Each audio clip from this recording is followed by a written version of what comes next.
Bonjour à tous et bienvenue à Catch Club. On se retrouve pour les news WWE de la semaine. Et donc aujourd'hui on va parler de plusieurs choses. D'abord je vais faire un débrief sur le show WWE qui avait lieu à Lille hier soir, car j'étais présent, donc je vais vous raconter un petit peu ce qui s'est passé. Je vais vous donner les résultats. Et ensuite je vais vous donner des news et on va s'intéresser à Ali, à Sin Cara et à CM Punk. CM Punk qui était présent à une émission de la WWE hier soir. Et donc tout d'abord pour info, je tiens à préciser que comme j'étais à Lille hier soir, je n'ai pas pu sortir de review pour Raw, mais j'ai sorti les résultats par écrit sur catchclub.fr, donc je vous laisse le lien dans la description. Mais donc on commence avec le débrief par rapport au show WWE à Lille. Et donc d'abord j'aimerais encore une fois remercier 2K France de m'avoir invité à cet événement, parce que honnêtement j'ai passé un super moment. Vous pouvez même pas imaginer à quel point j'apprécie de pouvoir couvrir ces événements pour la chaîne, et tout simplement en tant que fan de catch, c'est super de pouvoir assister à un show de catch WWE en France. Et il faut savoir que avant le show, j'ai pu participer à une table ronde session questions-réponses avec les Iconics,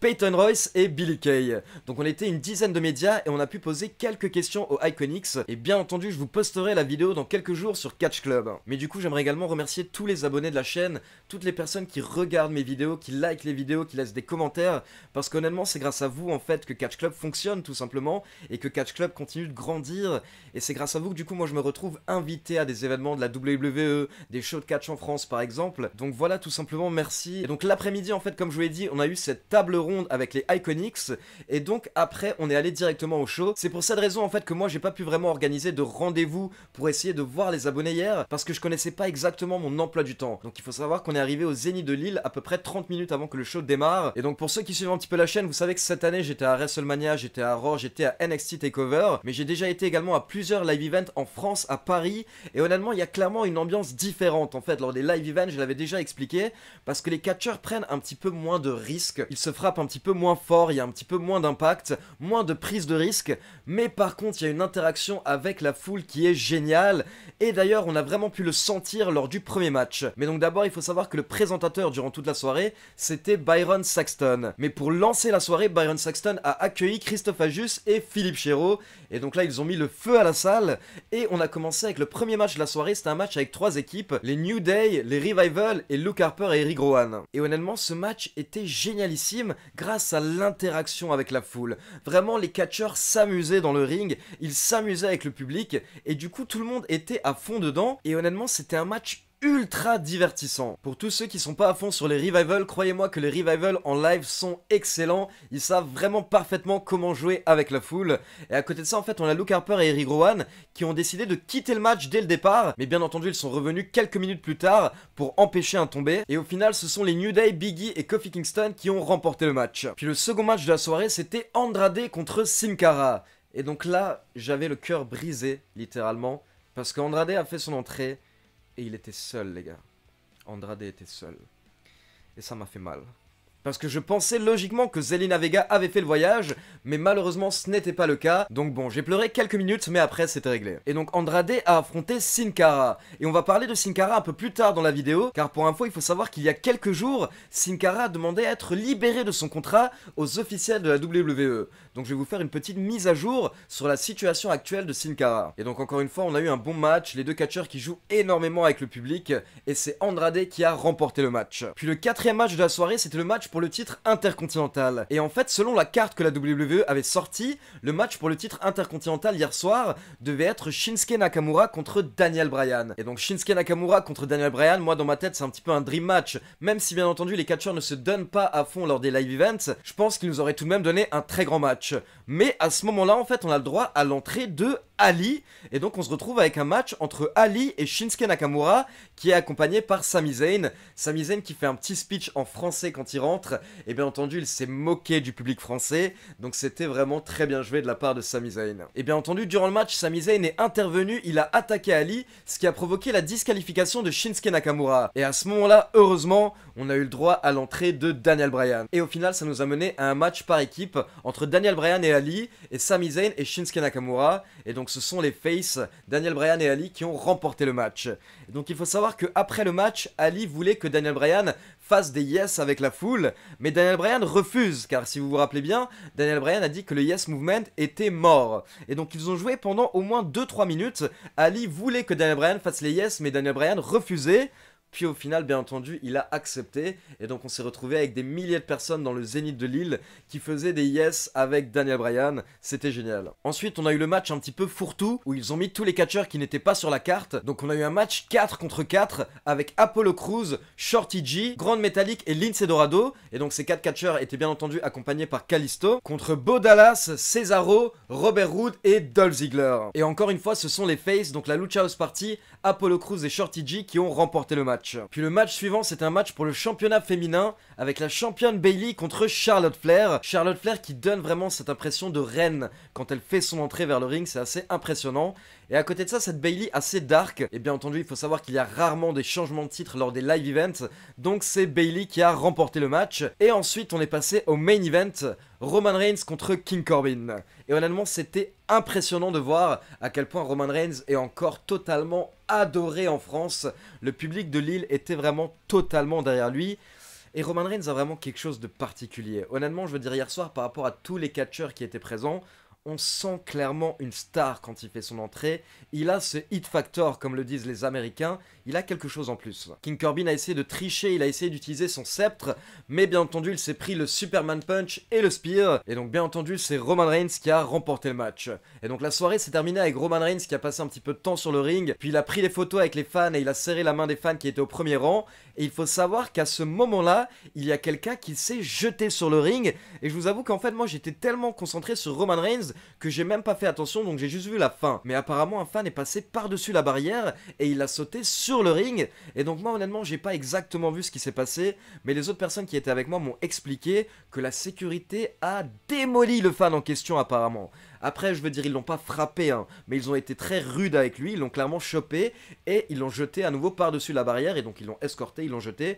Et moi, vous savez ce que je pense de ça, les fans ne sont pas censés sauter par-dessus la barrière. Donc à partir du moment où vous faites ça, c'est totalement normal que la sécurité vous prenne violemment et vous éjecte parce que les fans n'ont pas à passer la barrière et à essayer de monter sur le ring ou de toucher les catcheurs ou quoi que ce soit. Donc voilà, très bon show, très bonne soirée, superbe public, un public qui a vraiment gueulé durant tout le show, donc c'était génial. Et pour info, il faut savoir que la WWE a annoncé qu'ils reviendront en France le 16 mai à Paris. Donc bon, je crois que j'ai tout dit par rapport à WWE Lille, j'ai essayé de vous faire un petit résumé.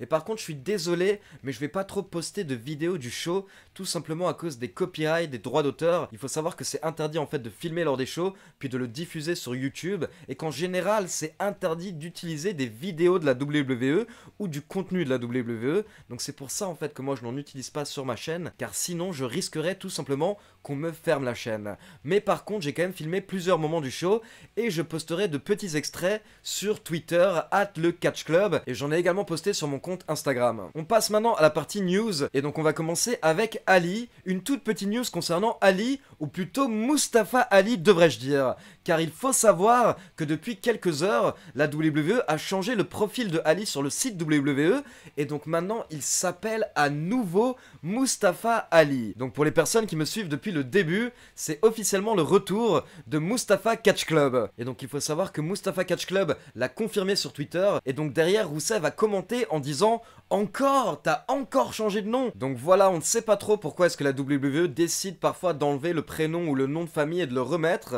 mais en tout cas sachez que maintenant Ali est à nouveau Mustafa Ali. Puis on passe à une news concernant Sin Cara. Sin Cara a demandé à être libéré de son contrat et donc il souhaite quitter la WWE. Il faut savoir que Sin Cara a signé un nouveau contrat il y a quelques mois, mais en fait il vient d'expliquer dans un long message sur Twitter qu'il a toujours été un bon soldat, il a toujours été loyal, il a toujours été respectueux et il a toujours attendu une opportunité à la WWE, mais au final il s'est rendu compte qu'il n'aura jamais cette opportunité. Il trouve que la fédération ne l'apprécie pas en tant qu'athlète et Sin Cara explique qu'il a travaillé dur pour devenir catcheur pour pouvoir accomplir ses rêves. Il a fait énormément de sacrifices et donc maintenant il pense qu'il est temps de quitter la fédération car il va entrer dans les meilleures années de sa carrière et donc il ne souhaite pas les gâcher à la WWE. Donc Sin Cara imite un petit peu Mike Kanellis qui a effectué le même genre de demande il y a quelques semaines, mais il faut savoir que la WWE n'a pas accepté la demande de Mike Kanellis jusqu'à présent et apparemment la WWE ne compte pas accepter la demande de Sin Cara car actuellement la politique de la WWE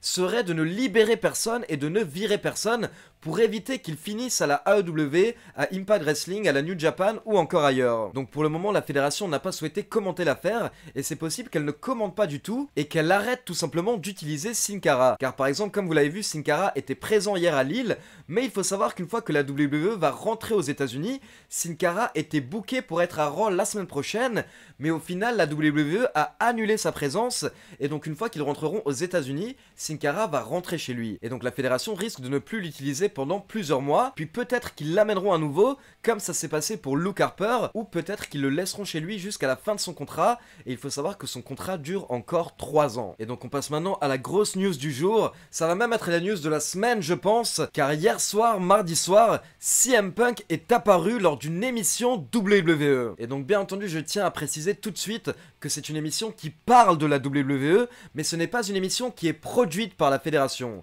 Car pour vous expliquer très rapidement, comme vous le savez, maintenant SmackDown est diffusé sur Fox, chaque vendredi soir aux États-Unis. Mais à côté de ça, le groupe Fox a lancé une autre émission par rapport à la WWE qui s'appelle WWE Backstage. C'est une émission qui a lieu chaque mardi soir aux États-Unis sur la chaîne Fox Sport 1. Et elle est présentée par Renee Young et Booker T et différents intervenants qui tournent chaque semaine. Et donc comme je vous en avais parlé sur catchclub.fr, CM Punk avait passé un casting pour participer à cette émission, mais depuis en fait on n'avait pas une news, mais on savait tout de même que le casting s'était bien passé. Et bien il faut savoir que hier soir à la fin du show, Renee Young qui était accompagné par Paige, Booker T, Samoa Joe et Adam Cole nous a présenté une surprise et à ce moment-là on a eu le droit à la musique Cult of Personality, le fameux thème d'entrée de CM Punk. Et donc CM Punk est arrivé sur le plateau et donc à ce moment-là il a regardé la caméra et il a dit « Écoutez c'est simple, quand vous pensez que vous avez les réponses, je change la culture ». On se voit la semaine prochaine. Donc CM Punk sera présent la semaine prochaine et donc il apparaîtra de temps en temps à WWE Backstage. Mais donc comme je l'ai précisé, cette émission est produite par la chaîne Fox.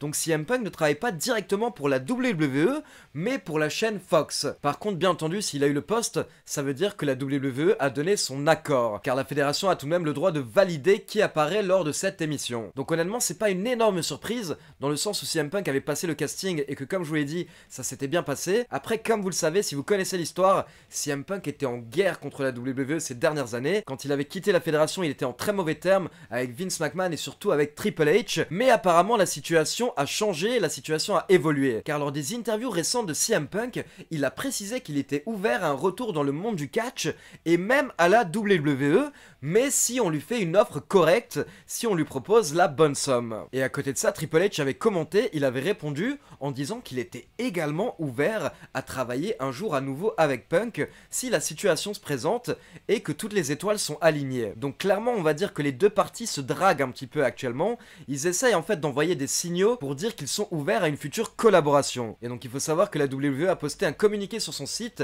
où elle mentionne CM Punk, elle parle de son apparition lors de WWE Backstage et donc elle explique que ça fait 6 ans qu'on n'avait plus vu CM Punk lors d'une émission en rapport avec la WWE. Donc honnêtement je pense qu'il faut pas trop s'emballer pour le moment, il faut pas trop s'avancer. Mais en tout cas, la situation est clairement totalement différente d'il y a 2-3 ans où CM Punk disait qu'il ne retournerait jamais à la WWE. On sent maintenant que la porte est ouverte des deux côtés. Et donc pour info, il faut savoir qu'il y a 2 catcheurs qui ont commenté cette apparition de CM Punk à WWE Backstage. D'abord, on a Bray Wyatt qui a posté des photos de lui avec CM Punk sur Twitter. Puis on a Seth Rollins qui a posté un tweet où il a écrit Fight me CM Punk. Donc bats-toi contre moi CM Punk. Donc voilà, personnellement moi ça j'adore, je trouve que c'est très intelligent de la part de Seth Rollins de directement provoquer CM Punk. Et donc il faut savoir que l'émission de la WWE sur Fox, WWE Backstage, a un compte Twitter. Et donc le compte Twitter de l'émission a posté un message où ils ont dit qu'ils seraient heureux d'accueillir Seth Rollins lors de l'émission pour pouvoir parler face à face avec CM Punk. Et à ce moment-là, Seth Rollins a répondu « Je serais heureux de venir, achetez-moi tout de suite un billet d'avion ». Donc voilà, est-ce que la fédération est déjà en train de planter les graines d'une potentielle rivalité entre CM Punk et Seth Rollins ? Qui sait? En tout cas, moi je vous avoue que ça me ferait rêver. Je rêve de revoir CM Punk dans un ring. Et je pense que Seth Rollins contre CM Punk, ça pourrait être très cool. Maintenant, la grande question qui se pose actuellement sur internet, c'est si jamais CM Punk revient dans les rings de la WWE, est-ce qu'il doit revenir en tant que face, en tant que gentil, ou en tant que heel, en tant que méchant. Donc n'hésitez pas à me dire dans les commentaires ce que vous en pensez. Est-ce que vous souhaitez revoir CM Punk dans les rings de la WWE? Et est-ce que vous souhaitez le voir en tant que gentil ou en tant que méchant? Donc voilà, c'est tout pour cette vidéo news. Comme d'habitude, n'oubliez pas de liker la vidéo, de vous abonner à la chaîne et de cliquer sur la petite cloche pour ne pas rater la sortie des prochaines vidéos. On se retrouve demain pour la review de AEW Dynamite et WWE NXT. Ciao tout le monde!